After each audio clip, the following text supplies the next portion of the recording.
Assalamualaikum warahmatullahi wabarakatuh. Perkenalkan, nama saya Rizky Reza Putra dari Pendidikan Akuntansi kelas A, NIM 2009-0250-2003. Di sini saya akan membahas tentang pengembangan pembelajaran e-learning. Adapun materi teknik pengembangan secara e-learning semakin meningkat di zaman teknologi yang semakin berkembang. Semakin meningkat di zaman teknologi yang semakin berkembang dengan memanfaatkan kemajuan ilmu pengetahuan dan teknologi ini.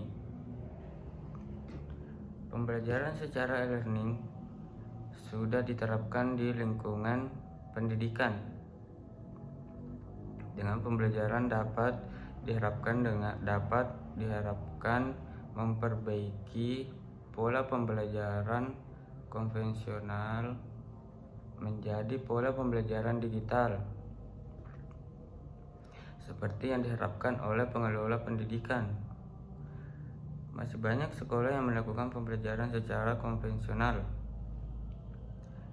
sehingga siswa belum dapat secara optimal menerima materi pengembangan karena kebatasan waktu pembelajaran. Sehingga diperlukan pengembangan sistem e-learning untuk memudahkan proses pembelajaran siswa. Adapun langkah-langkah yang harus disarankan bukan hanya untuk mengembangkan e-learning yang kita buat, namun ini juga dapat menyulap para target peserta atau audiens menjadi tertarik dengan pembelajaran online kita. Langkah pertama yaitu menciptakan konten-konten pembelajaran yang mudah untuk diingat dan dipahami. Oleh karena itu, syarat utama yang perlu dilakukan untuk mengembangkan pembelajaran online kita adalah mendengarkan konten-konten yang ada, namun tidak mengurangi kualitas kontennya.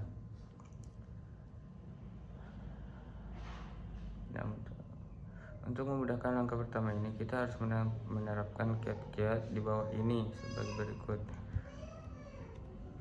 Kiat pertama yang bisa kita lakukan adalah menganalisa kemampuan peserta, terutama sebelum e-learning dimulai. Kedua, membuat konten e-learning yang relevan dengan bidang industri, minat, bakat, serta tujuan mereka. Ketiga, meskipun humor sebagai penyimbang konten pembelajaran kita yang serius.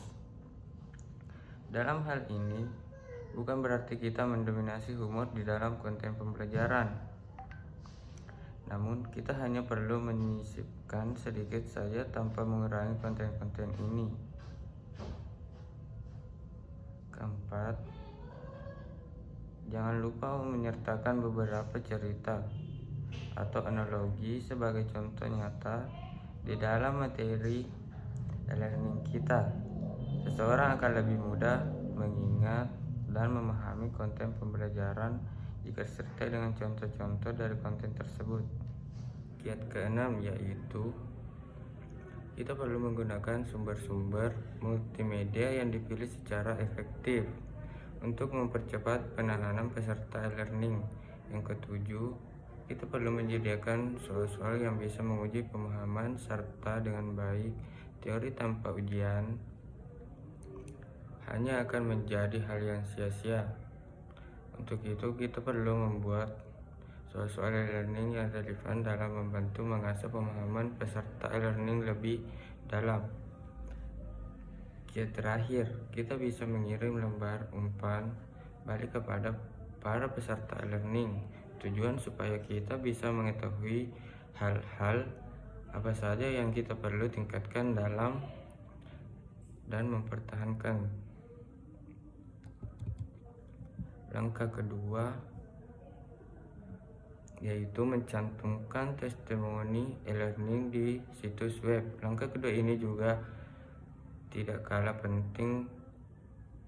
Rekan-rekan testimoni yang disertakan dalam situs web e-learning kita akan membuat para pengunjung web semakin tertarik untuk gabung dengan pembelajaran online yang kita sediakan.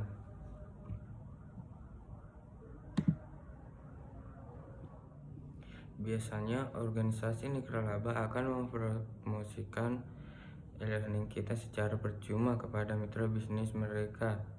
Jadi, tidak ada salahnya untuk mencoba.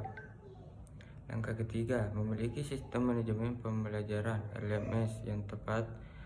Langkah selanjutnya adalah memilih LMS yang sesuai dengan apa yang kita inginkan.